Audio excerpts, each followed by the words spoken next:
One, and we are recording with Mr. John O'Loughlin on Tuesday, January 24th, 2023 at 4:10 p.m. Eastern Time for episode, I think it's 1068. I might have lied to you and told you it was 1070. I can't be trusted. I think I got it wrong. But yeah.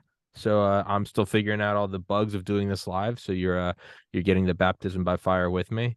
But Mr. O'Loughlin, please introduce yourself, my friend. Well, hello, I'm John O'Loughlin, also known as McDuff on my YouTube channel, McDuff Lives, and glad to be with you, Tommy. It's nice to meet you. Thank you. It's very nice to meet you too.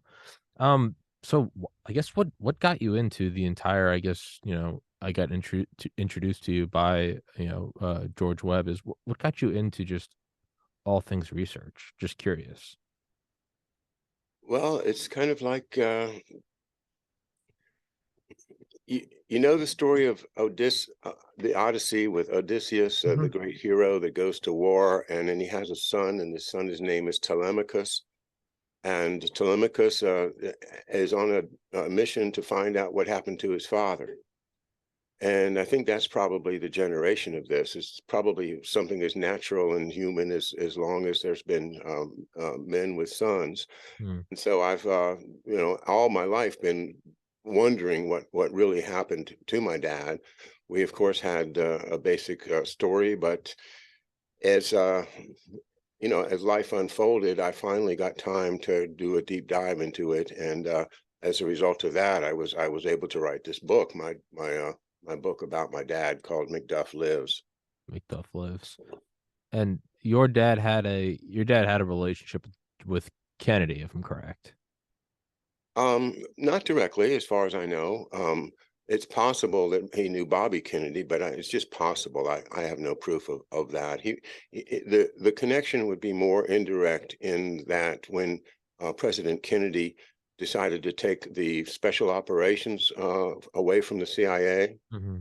he created a office in the Pentagon that's called SACSA, and that office was given the responsibility of running and overseeing and planning the special operations, taking it away from the CIA. And in order to do that, President Kennedy asked his brother Robert to assemble some people that would be appropriate.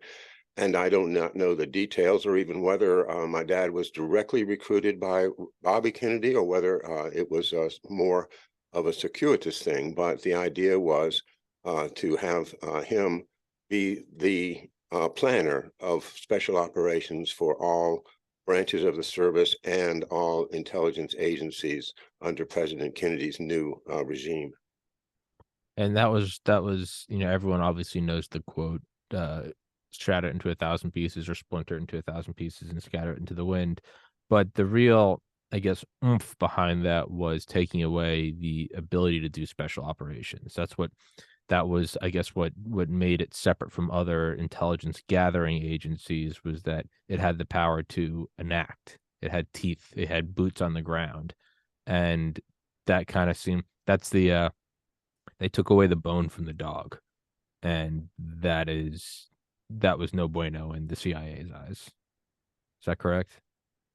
Absolutely, yeah, that's very correct. And you just imagine the enmity of an Allen Dulles with all the Mhm. power that he had, and getting fired by President Kennedy. You don't think he's going to stand for that? Yeah, I mean, there's a good book, I think it's called Brothers.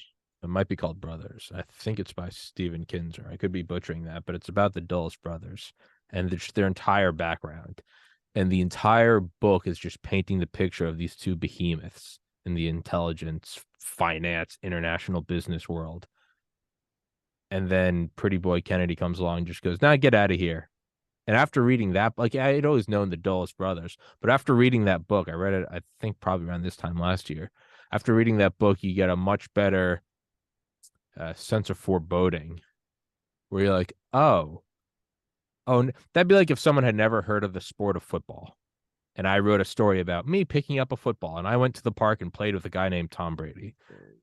You'd be like, oh, who's this Tom Brady cat? versus learning everything about Tom Brady, and then the story ends with me picking up a football and saying, I'm going to go play against Tom Brady. You would kind of have this feeling of, oh shit, you're about to get your lunch taken from you. That kind of also seems to be the case with the Dulles brothers. Um, for the listeners and for myself, could you maybe describe in your research what you believe has happened to your father or did happen to your father? Well, it's a bit of a long story.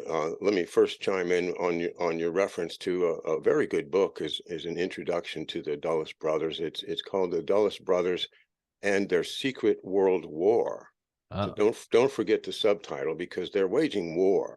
yeah. They're using us. They're using our country, our taxpayer dollars, our facilities, our Army, our Navy, our Air Force. They're using us to wage their war, and that is the difficulty that we're facing right now. Is the use of private um, interests to wage war and take the ability of the American people to say no, just take it away. There's not much we can do to stop them right now. And this is all the result of what happened back then when you had John Foster Dulles at State and Allen Dulles at CIA during the whole Eisenhower administration. So what happens to my father, of course, it's still a bit of a mystery to me. I really do think it's better, told in the book than for me to try to summarize. But basically, my father was a man who, once Allen Dulles encountered him, his days were numbered, Okay. because he was the man that Kennedy chose to smash the CIA.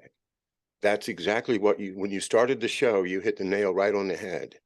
That was the key to Allen Dulles's power, was the ability to use special operations to his benefit, and to the benefit of his clients, because of course he's an agent for the great wealth, the oil companies, the big insurance companies, the all of the European money. He has the interest of all of the most wealthy people in Wall Street, who he's looking out for. He does not care a bit about the average American or whether we go to war or not. It's just a question of how does he preserve and increase the wealth of his clients.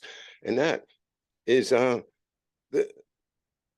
sign of the times. The sadness that we're encountering right now is that everything is reduced to dollars and cents, and everybody's life is they're even shortening the life expectancy. Our health is being taken away from us, and everything that my father fought for in World War II, everything that the greatest generation stands for, is now being swept away in the interest of this behemoth of financial and old elite wealth.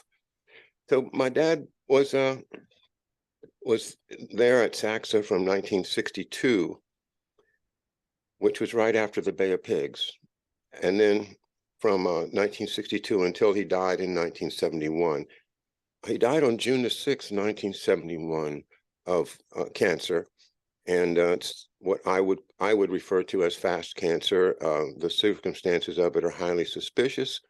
The details are complex, and it would be hard for me to go into them all right now. And the proof is not completely there yet. So I'm still patching up some holes as we study, the medicine, the things that were going on back then, because I think the other aspect of it that's important for folks to know is that immediately when he was accepted to the job at Saxa, he became infected with hepatitis, and the circumstances of it are so suspicious that I've started looking into the virus vaccine game, just as we do today with COVID.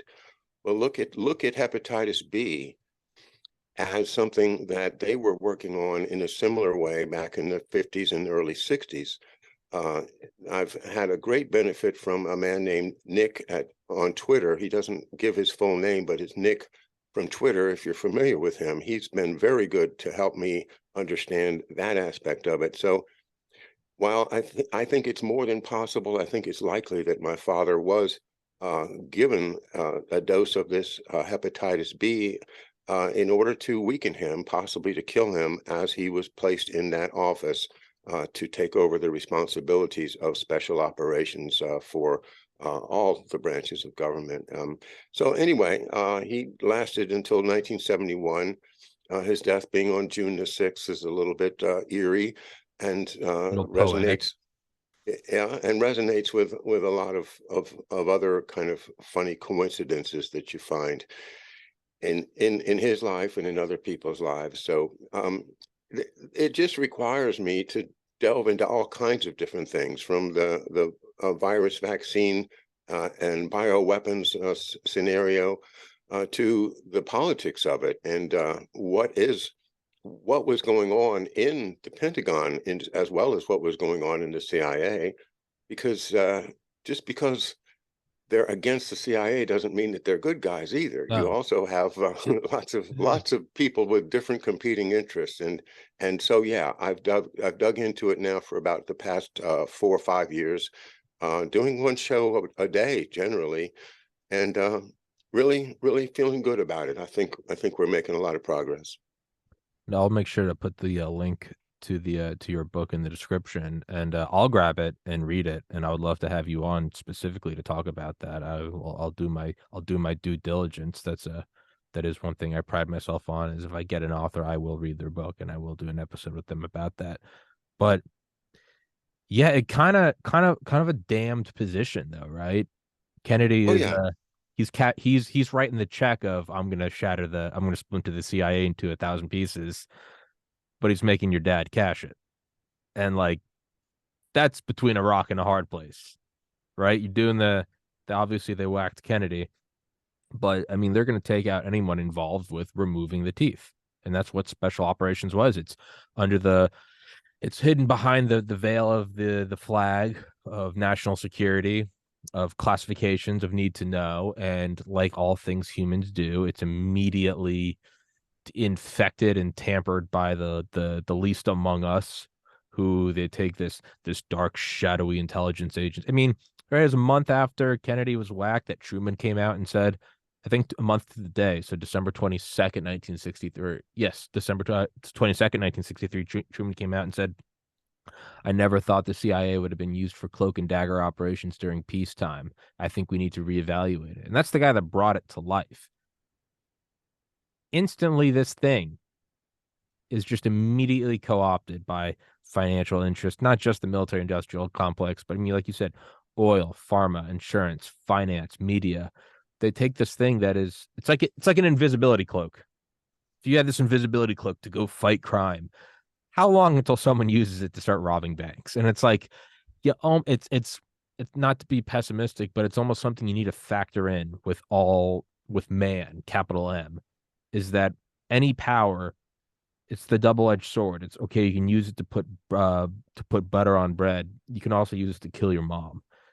We do have a tendency throughout human history to take anything with great power, with any sort of information asymmetry, and immediately use it to our own ends, often through nefarious processes.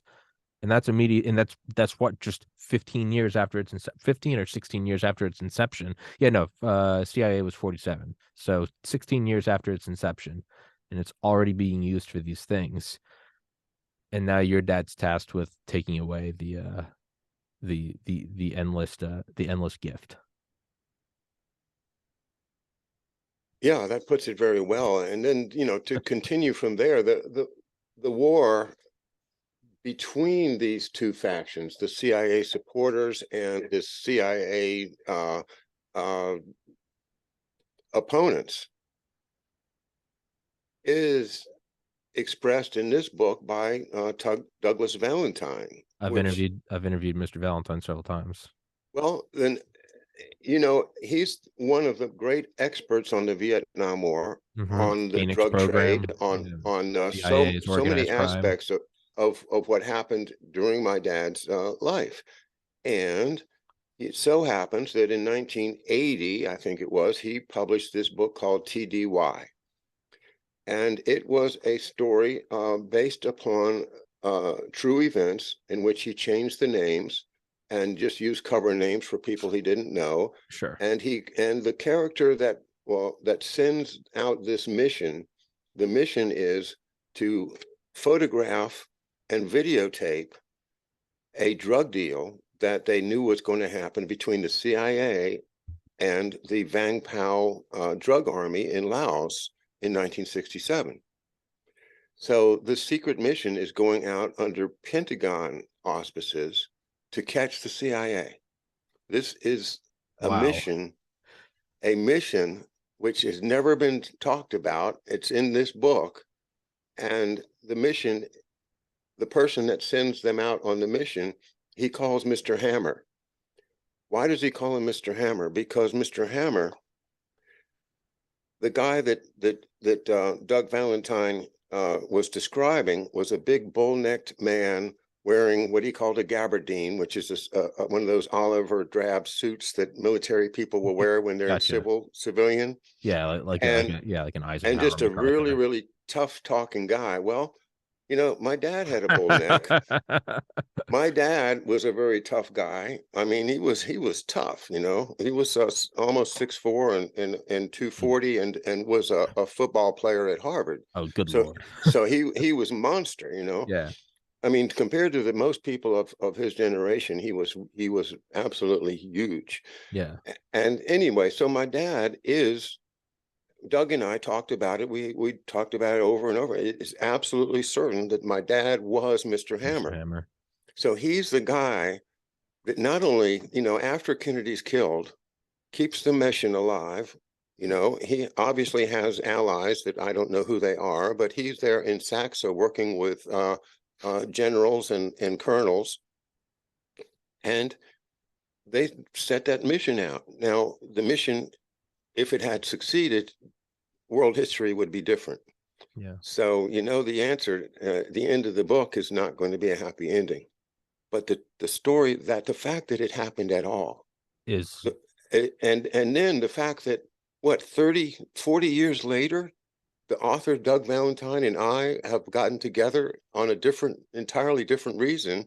And at the same time, in the middle of one of my videos, we realize that's my dad. In Doug's book, we both realize it at the same time. that's wild. I've had the honor of interviewing him. He's been on here, I think, twice to cover his book, Phoenix Program, the CIA's use of terror in Vietnam, and then I think the CIA's organized crime. So he doesn't hold Yeah. back on his accusations, and Well, the they're Phoenix program, factual. They're factual. and I have read the entire Phoenix program on my show, as I have The Brothers by Stephen Kinzer, by the way. And while we're on the subject, on Mondays at 11 a.m. Eastern Time on my show, I'm currently reading A Law Unto Itself, the untold story of the law firm of Sullivan and Cromwell, Oh, which that's is all oh, about how Allen Dulles and John Foster Dulles first came up, yeah, how they got started through the law firm on Wall Street that ended up representing, from everybody from the Rockefellers to the Nazis. yeah. They're another one of their Brown Brothers Harriman. They love the big movie. I always have this imagery of sorry to interrupt, of like moving targets at like a shooting range, and they're just kind of, they're on like running tracks, and they're going left and right, and they have them Mhm. going back 10, 20, 30, 50 meters. I always have this imagery of us, the observer, the civilian, just watching. And these are the moving targets, are the fronts. It's Brown Brothers Harriman, it's Cromwell, it's the CIA, it's the World Bank. And then you have people jumping behind the targets, and that would be your Dulles brothers. And it's, you never know. You're just watching, you're like, what are you talking about? It's just moving targets. And it's, they love to move behind these secretive, you know, their best case scenario is CIA. You just cloak yourself in the flag and say it's classified. But if you can't do that, you move behind these other front companies, and that's how they And if you've never broached any of these topics, it seems fantastical. But that's exactly what they did, is they just danced behind these, dare I say, shell companies, but at the very least, just facades. So, sorry to interrupt about that, but that's what they do. Well, that's right. And they have this philosophy that they are the ones that should be in charge because they're the smartest people. They're the ones with the breeding, with the that elite education, and plus they all belong to the same clubs. So, and then you can bring from there to clubs to go to Skull and Bones is not a big leap at all. I don't So know. Wolf's there you Head, have Lock and Key. there you have the enemy, as President Kennedy said so well in his in I think it was the American University speech when he spoke about secret societies Mm-hmm. and how the very word secrecy is repugnant. The very word secrecy is repugnant in Is an open and repugnant. free society. Yeah, guerrillas by night Exactly. instead of matching armies by day. Yeah, and his Boston twang. Yeah. Not bad at all. Thank you. Maybe I have, if the podcast doesn't work out, maybe I'll go into in person. I'm also a white Irish guy. I could maybe pull off a can. I'm Thomas Patrick Carrigan. I could maybe pull off a John Fitzgerald Kennedy. But that is I had never even heard of that operation. The fact that that happened at all is mind-boggling. That the Pentagon went out to almost put the CIA in a sting. I mean, That's what it was. that's Shakespearean. It It, is. it is the truly like the Game of Thrones. It is the highest they're not a monolith. They really are out of, and like you said, it also doesn't mean that they're the good guys. It just if two demons are vying for the throne of hell, just because one demon's trying to unseat the other doesn't mean they're on your side. They're still demons. Well, that of course, some demons are better than other demons. Sure.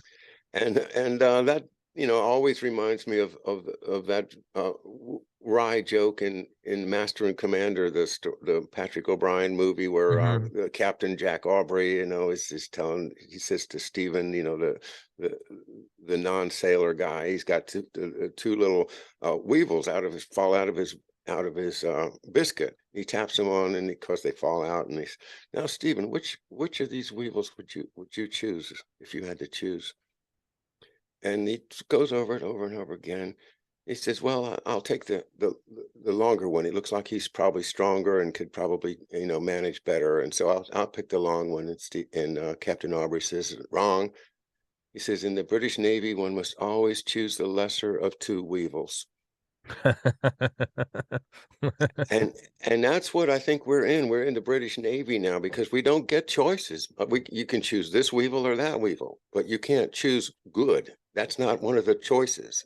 And so I have to say, right now in politics in America, it's not about who you like. It's about who you least are afraid of, who you least are concerned about. And that was the case all along. That if you had to me, the military side of it generally is the patriotic side, and the CIA side of it is the anti-sovereignty side, the side that says we're going to break down the national boundaries. Fletcher Prouty's work on that, the secret team, is essential as far as how that all was going. It started right after World War II. And this part of our military intelligence complex is actively working against sovereignty. You notice it, for instance, NATO taking over the naval base in Norfolk. Mm-hmm. Our military becoming part of a bigger thing, this NATO thing, which doesn't respond to the U.S. Congress, doesn't follow the Constitution necessarily, and is becoming, the army for this, what I would call openly fascist totalitarian state that they're trying to impose. So that's the choice.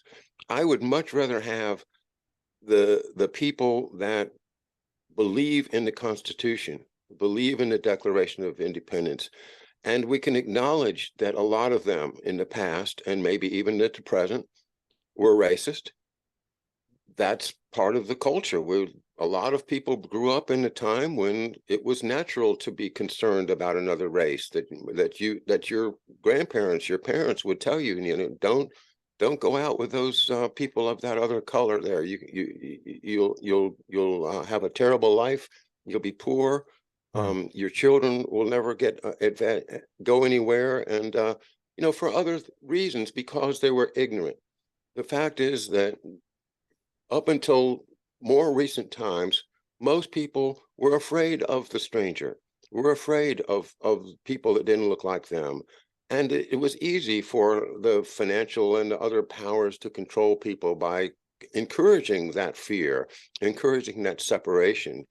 And then, of course, that then grows into the Hegelian dialectic. And here we are in this big time with, you know, the right and the left and the right and the left and back and forth and back and forth. And as you say, the people behind the curtain are the ones that are manipulating, shading it this way or that way to benefit their own interests. It does seem like, though, I guess, shift gears to an optimistic viewpoint or vantage point, is that as we do progress forward in society, right? And because it's the no, you can't stick your head in it, like you said, you can't stick your head in the sand and pretend that like the vast majority of the history of this country wasn't racist. It just was. And to deny that is downright stupid. That being said, as we do even just turn the clocks back, what, 100, when did when could women vote? Was it 1919? And or was it afterwards? I mean, let's just say 105 years. I mean, even, like, women couldn't vote. It's and that's 40, 50 years before the civil rights movement. As we progress forward, though, societally, it seems like, and again, this is an optimistic viewpoint, perhaps naive, it seems like we're removing some of the tools of the divide and conquer, the thesis, antithesis, synthesis, Hegelian dialectic, problem, reaction, solution. They thrive off division and conquer. As we move forward and when we don't have segregation or we have less institutionalized racism, is that grounds to be optimistic that we're almost like Kennedy? We're kind of pulling out the teeth of the beast, or are they just growing new ones as we take away old ones? Not that you have the answer, but Well, if you compare us to 100 years ago, it's hard not to be optimistic. sure. And look, as you said, you know, and even in just if you look in the case of women, case, you know, half of the country, right? And Yeah. I just read this morning on my show, or yesterday, in A Law Unto Itself, that at Sullivan and Cromwell in 1920, same time you're talking about, they took the bold step of hiring some female associates. And these are young women lawyers that went to work at Sullivan and Cromwell with the knowledge and the certainty that they would never, ever, ever be partners. Hmm. Now, can you imagine starting out a legal career at the most prestigious law firm in the country and being and knowing, you know, just because you're a woman that you will never make partner? And, and that to me is just horrible. But that's the way it was because everything was sexist and everything is becoming less sexist and, you know, perhaps in some cases going too far in the other direction. But I'm very hopeful that in terms of many of these old ancient prejudices that they will fall away. Look what happens to people that hold on to those prejudices. They get into wars. Look at Ukraine. Um, Ukraine to me is an extension of World War II.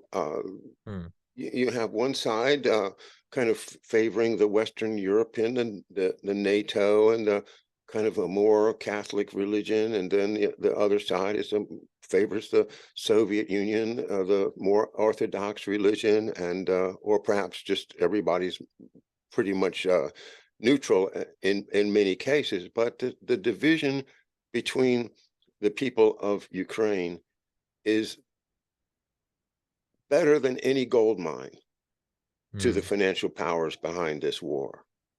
And as long as they keep that war going, man, they're going to keep on making money. And, and the people that believe in hate, the ones that just hate the Russians because your father and your grandfather and your great grandfather hated the Russians and because of what they did, and I'm sure they did it.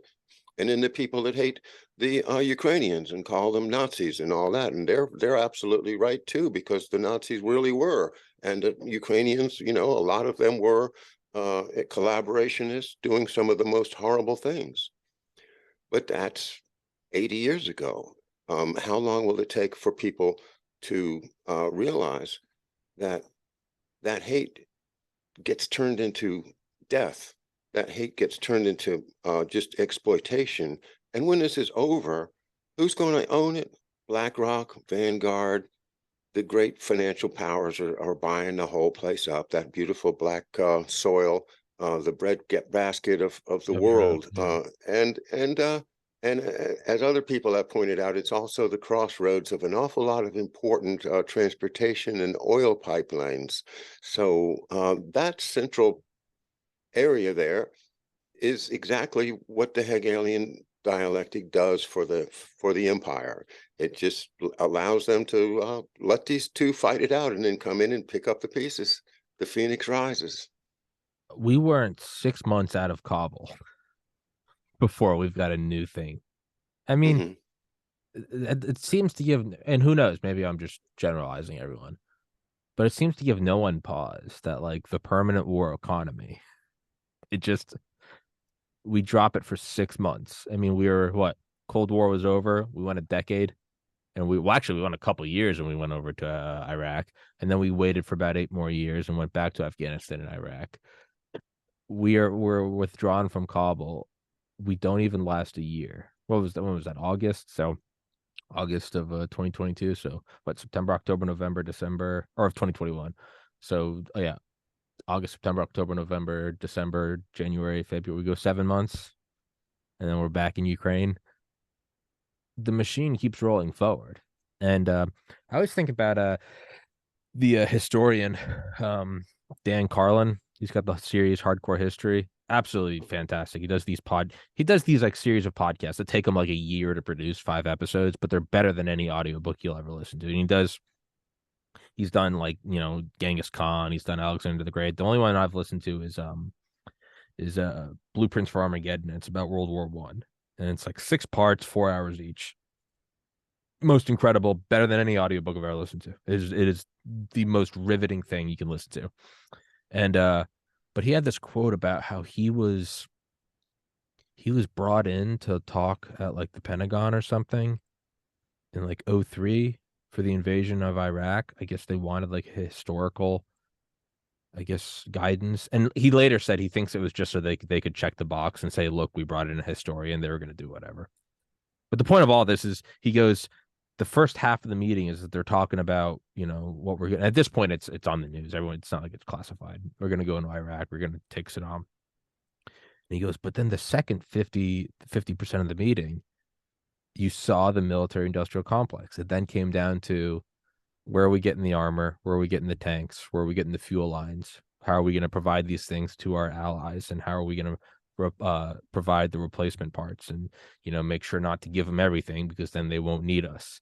And you saw the real iron, the actual meat on the bones of the military industrial complex. And I've been thinking about that quote now when we see kind of all the propaganda, Russia's evil, Slava Ukraine, or Ukraine's Nazis, Russia's, NATO, and blah, blah, blah, blah.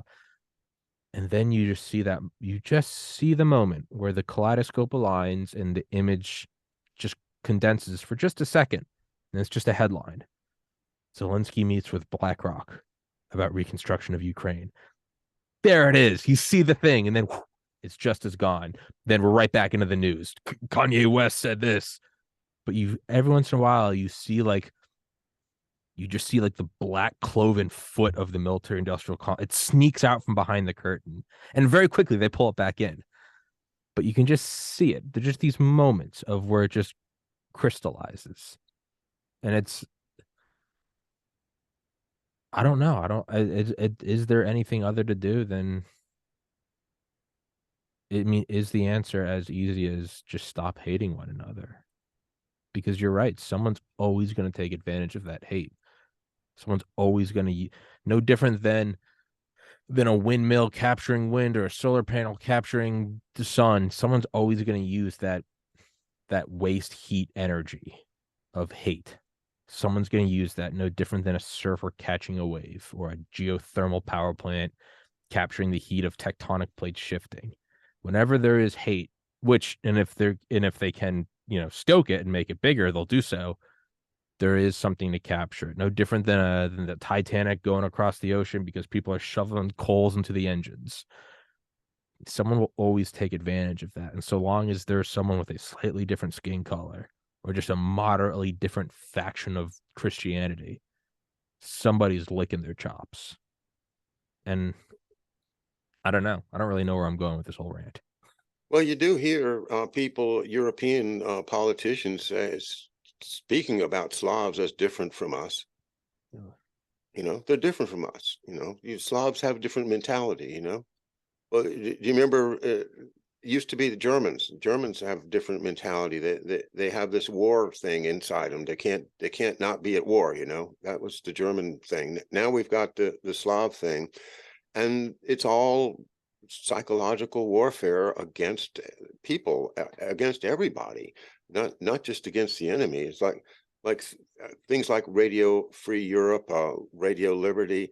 They're broadcasting a bunch of pro-American propaganda at the Eastern countries, but what they're really doing is reinforcing the Western countries' population as being against the Eastern people, the commies. They have shadows that walk around behind them and keep track of them, and it's totalitarian nightmare, and you can't get a decent loaf of bread. And that's part of it too, the propaganda on us to keep us thinking of them as different and dangerous, and we don't want to go there. But what I am really concerned about now, of course, is, does this military industrial complex is there any way to stop it, or are they going to push this into a big war with Russia? They sure are sounding like they have no intention of stopping.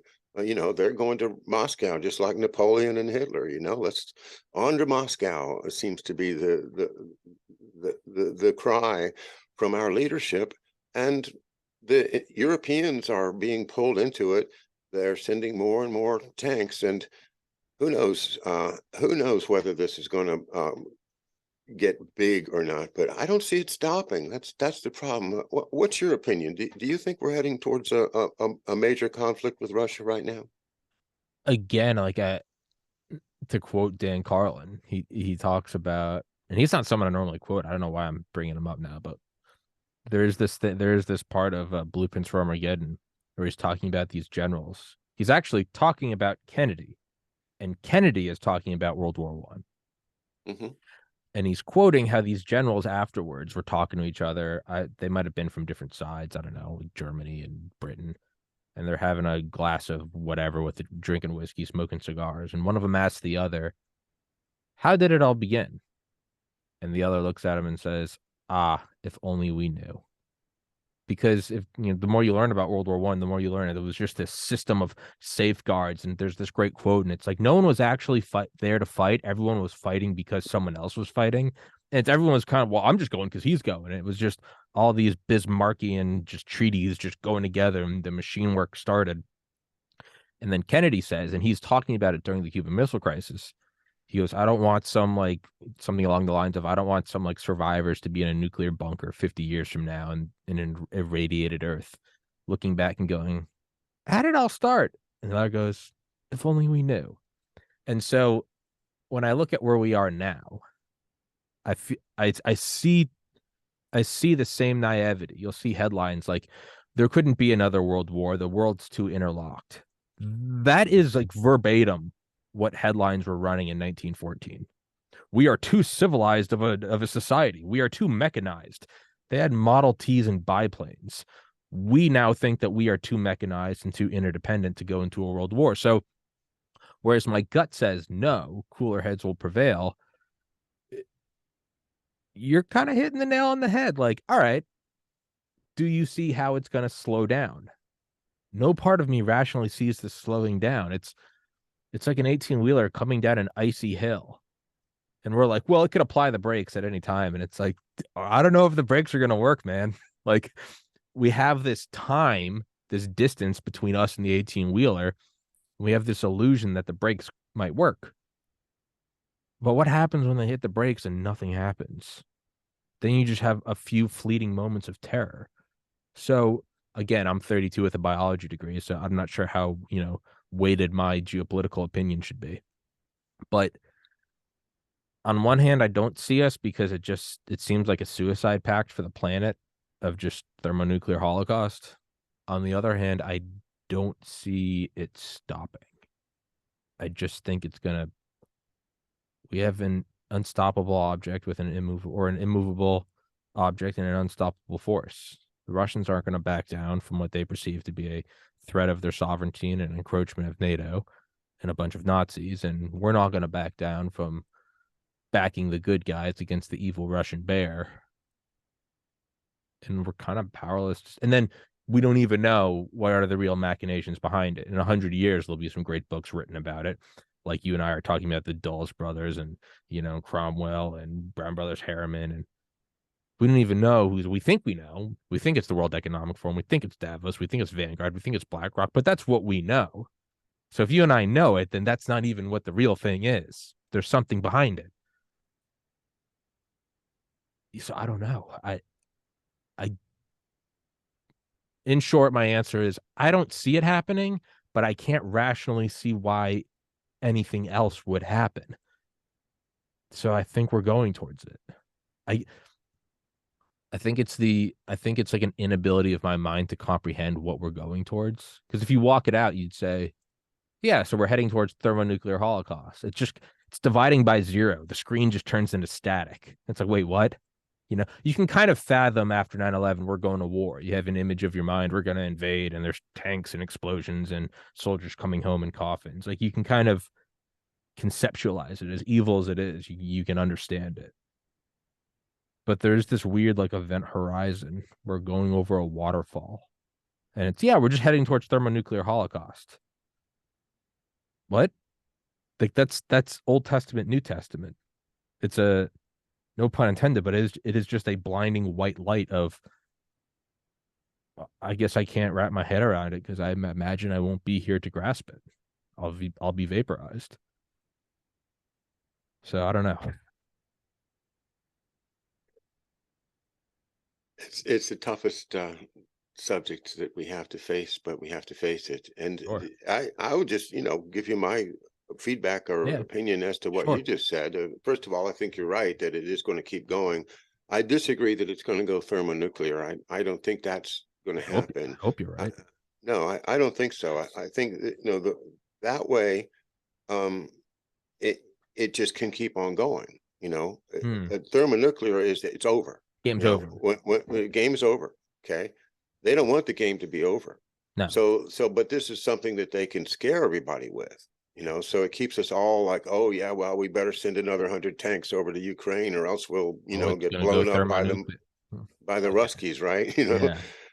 It's crazy logic, but it it works because people are easily scared, and the thermonuclear mutual assured destruction doctrine has been as much of a psychological warfare against the American people as anything else, because there wasn't really that great of a danger of us getting outbuilt in missile technology, or we always had more than the Russians did. The CIA lied about it for decades in order to get us oriented towards nuclear weapons and spend all of our defense dollars in that direction as opposed to real defense, like paying soldiers, for instance. So that was the 50s. That was the Eisenhower plan. Was the next World War is going to be a non-traditional war. And that's what we're in now. We're in non-traditional warfare. The goal is complete domination of the earth. Yeah. This has been the goal all Well, from along. dawn of time. Yeah. All empires have the goal of the complete domination of the earth. And you look at people like the portraits of the popes in the Middle Ages, and they're holding on to a little globe. Yeah. A little, A gold globe with the cross on it. right. They're saying, this is mine. Yeah. You got everything. It's all mine. And they, religiously believe it.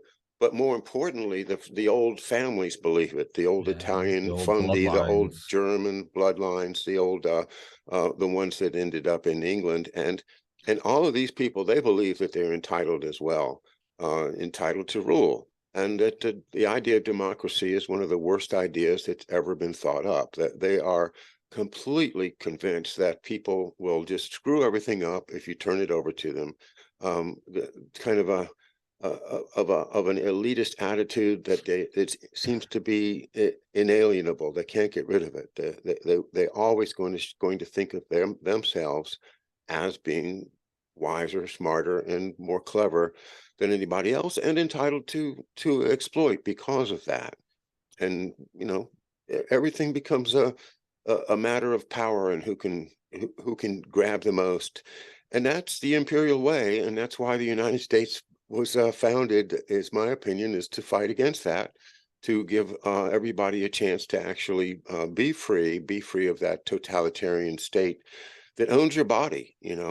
That's the thing that people forget. And in a totalitarian state like Mussolini's Italy or Russia or Nazi Germany or a lot of places, the state owns you. Your body is not yours. You can't say no to whatever they want to do in those circumstances. And now we've got a taste of that here with the laws surrounding pandemics and epidemics that have been Hmm. foisted upon us in the last 15 to 20 years.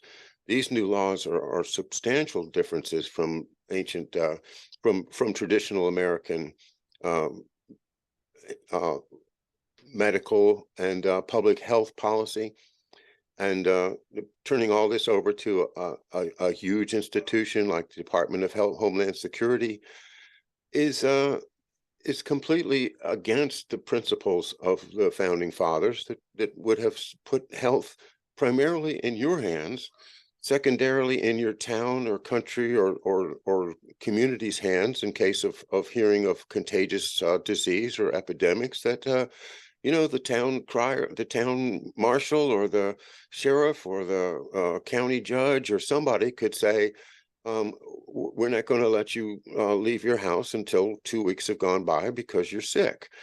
And that kind of local control was the way it was for the first 50, 60 years until the Civil War. And in the late 19th century, the big institutions finally got the Supreme Court on their side and started making everything a huge federal law and taking away local control. So now we've lost our local control over our own health. And that is, I think, one of the biggest problems we have right now. I think it's completely unconstitutional, and we need to get some laws passed that restore bodily integrity to each of us. And the defenders of this overstepping of federal power will always say, well, it's an extraordinary circumstance. Yeah, the people perpetuating this aren't stupid. They might be evil, but they're not stupid. Yeah, it's always going to be for your health. It's always going to be in your. They're never going to come out and say, well, "Hey, we're just going to do dragnet surveillance on all 350 million of y'all." They're going to pass the bill when the rubble is still smoldering in Lower Manhattan. It's not a coincidence, right? Yeah. The yeah, you not having control over your body and needing mandates and digital IDs to access, workplaces and sports venues and concerts. That's not by mistake that it's in the wake of a severely deadly disease. Like there's a reason for that. Because back to what you said about thermonuclear war, they don't want to, I always say this, they want to run the table, they don't want to flip the table. They don't Yeah. want to they want to run the casino, but they don't want to burn it down because then the game's over. They still want to play the game.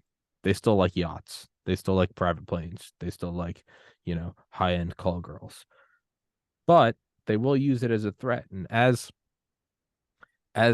more people, I would imagine, get hip to the idea that they're never going to let it go thermonuclear, then they have to develop other teeth to fight you. And it's pandemics.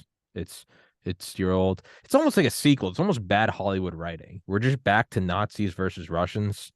Like, there's no innovation. It's just we're really just doing a throwback to World War II with this. But they're going to keep beating those drums, and I imagine the next thing will be some form of cyber 9/11 or cyber Pearl Harbor. That'll be the next way to really, clamp down on speech. But it will go. But really, at its core, if you boiled it down, like you can boil really like all of physics down to just equal and opposite reactions, right? It manifests itself in a trillion different ways, from galaxies to atoms. But it's at its core, it's that, right? Energy can neither be created nor destroyed, and matter can neither be created nor destroyed. And for every action, there's an equal and opposite reaction, and time is primarily defined by the flow of heat. With that, you can kind of simulate the whole universe. At its core, everything they do just comes down to utilizing your hatred and or fear to then limit your very freedoms, all the while thinking you're receiving safety. And almost it seems like that mindset, and us hopefully one day evolving out of it, will be on par with the opposable thumb or written language. Like it'll be a new world. I don't know if I'll see it in my lifetime, probably not. But like I can't imagine. It's almost that event horizon of like what would happen if we just stopped hating each other. And that's I get it. It's a very idyllic thing for me to say. I've never gone hungry. I'm in a safe apartment in the United States. Like, yeah. But Well, that's if I may, you yes. sound like Martin Luther King. I have been to Just the mountain top. I have seen the promised land. And I think many of us that have the hope can hang on to that vision and go along with Martin, and we will walk hand in hand, and one day we will all be the same, which we are. We just don't see it yet. The idea of overcoming racism. Well, I think overcoming racism is part of the journey that we are still on, but I think it is a journey that we're headed in the right direction. And I think that in terms of if I had to make a choice again, like my father did, about am I going to support the military that wants to take this CIA down, or am I going to support the CIA that wants to take the country down? I have an easy choice. yeah. And between sovereignty and the United Nations ruling my life, I'll take sovereignty every time. So that's where we're at. We are now on the cusp of losing our sovereignty. We're very close to it. In many respects, we've lost it, but we haven't lost the power to get it back. We have the framework, we have the Constitution, we have the institutions that were built for us to preserve our freedom, and now it's our duty to get up, stand up. Don't don't give up your rights, as Bob Marley says. We all really are the same. It is one love. One love is there's only one love. You can participate in it, or you can exclude yourself on the basis of hate or whatever you want. But to think that life is nothing but a bunch of digits of, how much is this worth? How much can I get for that? And how do I get this from somebody else? How do I get my oil out from under their sand? Which was, the big question of the Bush era. And now we're looking at nuclear power as the coming great source of power. And honestly, that should be basically free. At this point, there's no point in us continuing to buy things that should be free. Hopefully, people are going to get self-sufficient in food. My family, we're trying to head in that direction. People have got to take up independence, and then we've got to reinvigorate our communities that have been so devastated by COVID. We've got to reinvigorate our local clubs and the things that we do together, and go out and ride bikes together, or go bowling, do something to do something with your neighbors. Have parties, get back together, because that is the glue that keeps us together. It's not, a bunch of laws or congressmen that keep us together. It is our faith and our belief in each other. And that doesn't have to mean that we hate other people. No. We can be self-sufficient, and the idea of scarcity is no longer necessary for things to be scarce in this world. We have technological solutions to just about everything. And, other than the willingness, people around the world would all have an opportunity to be content and happy, and not feel like they, not have to send their little child down to the village pump to get some water that might very well have malaria or dysentery in it, and try to survive for another day, which happens all over the world right now. And these tragedies are not in any way necessary. That is all a result of us still allowing these powerful elite forces to exercise just inhuman control over the resources of this planet. I think there's a lot of hope that people are seeing it. The more research I do, the more obvious it is to me, and hopefully, the more confidently I can share the message, which is there's no need for this. We don't need to have war. We don't need to have scarcity. There's plenty of room for everybody. This planet is huge. Very, very, very much of it has not been used at all. And the idea of us paying taxes for somebody to go out and build these incredibly expensive war machines, to go out and take the last little bit of something from somebody, some farmer in Ukraine. How crazy are we going to let this go? Yeah. And we're starting to see it. I think you and I, we see it. We agree that we're heading in the wrong direction. But on the other hand, just shine a light on it.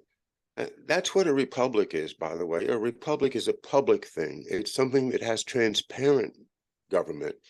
These secret societies, these secret operations, these secret teams, the plausible deniability, um, all of that smoke and mirrors crap is costing us trillions of dollars, and we don't need it at all. What we need: vitamin D, vitamin C, eat your vegetables, get some exercise every day, and help keep your community air, water, and environment clean and healthy, and take care of each other.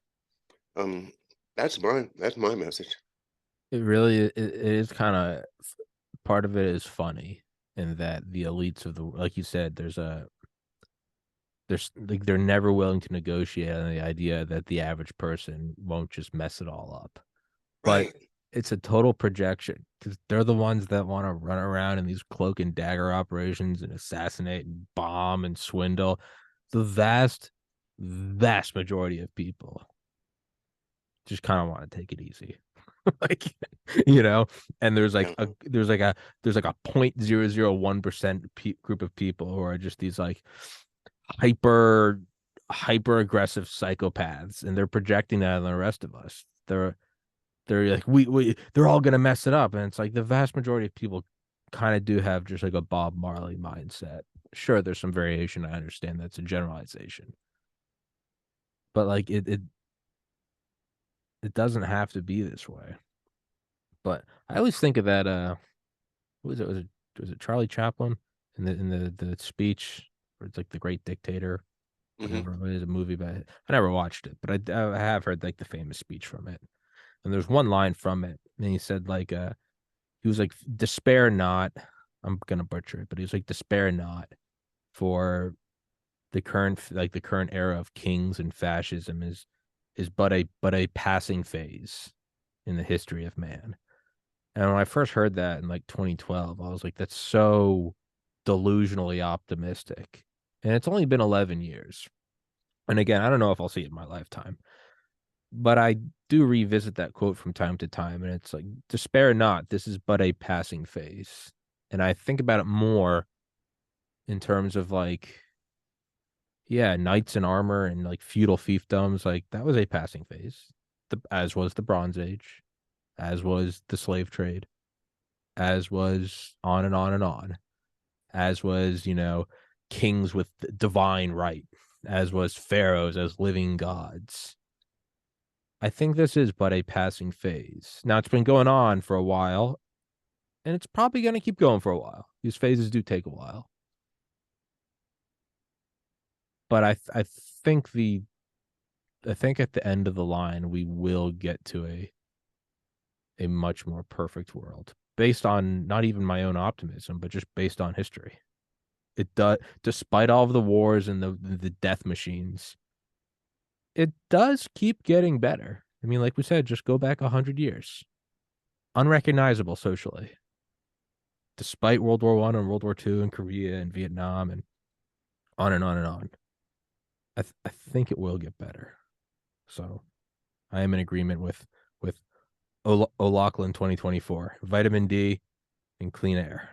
That I'll get behind your platform. Yeah, and study the history, you know. Yeah. This is why I think, I have done this. I've written this book and taught and do this show about my dad, because I think what happened to my dad is what they're doing to the country, Yeah. and to use us and then throw us away is their plan. It's Yeah. what they've done throughout history, and we do have a duty to recognize it and to stop it when we can, and when we see it, to say something, to talk about it with people. And that's why I think, that's why I have my show, and I hope that's why so many hundreds of really good people are popping up now on various channels, Rumble, and even though I still on YouTube, I have had my battles with YouTube and wish I didn't have to be there, but it's the biggest reach that I know of, so I'm still there. But I'm opening up Rumble, hopefully this week, and also Odyssey. So Hmm. we're going to keep spreading the word and archiving our material, and networking with people as we always do. And yeah, definitely. I've been banned from YouTube for like a year and a half now. But yeah, no, get on Rumble, BitChute, Odyssey, Spotify, CloutHub, Brighteon. There's a whole swath of them you can get out there. I applaud your continuing fight on YouTube. They iced me. They didn't want anything to do with me. I had no trial, straight to the guillotine, and it's actually worked out better. It's Yeah, the you're glad. It's good that you got out early. I mean, I had over 12,000 subscribers when they killed my channel. And so I'm back to 7,500 on my biggest channel. That's just what they do. I'd easily have 100,000 if I hadn't yeah. gotten chopped off back about, what was 2.5 years ago now. Anyway, things are looking good, and I'm feeling good about it. And just keep spreading the word, Tommy. There is truth, there is honor, there is reality. The Constitution is a real thing that we can rely upon. The Declaration of Independence did state a new approach toward life, a life based upon human rights, on the idea that government is uh, has its legitimacy through the people and not through God, and not through some king or divine right or imperial succession. It is us, we the people, that have made the difference, and that is the difference that we have to keep on making, and insist that we stay in charge. Mm. We run the government. And we have to have transparency in that government and restore the honor that we should have, that our founding fathers, this was a period of very serious, dueling, personal honor, truth, honesty. That was very, very important back then. Compare that to a Biden today, and I don't think that he stands the test. We got to get back to those principles of honesty, truth, and freedom, and that's what our show is about. Thank you very much, Tommy. Well, thank you for coming on here, and Mr. O'Loughlin, 2024. He's running for president, and if he doesn't want to, I'm going to submit his name against his will. But thank you for coming on here, sir. I will text you the episode when the link is up, and I would love to get you on here for your book, McDuff Lives. Yeah, it's available on Amazon. Macduff Lives: The Life and Untimely Death of Thomas F. O'Loughlin Jr. And that'll be fun. I look forward to it. I would love to. So I'll text you right after this and we'll get that in the books. And thank you so much, sir. I will put your YouTube channel. If you could text that to me, I'll put that in the description as well as the link to your book. And yeah, thank you so much for coming on here. Thank you for your time. Thank you for your patience with my rambling. And I look forward to the next one, man. All right. All the best. Thank you so much.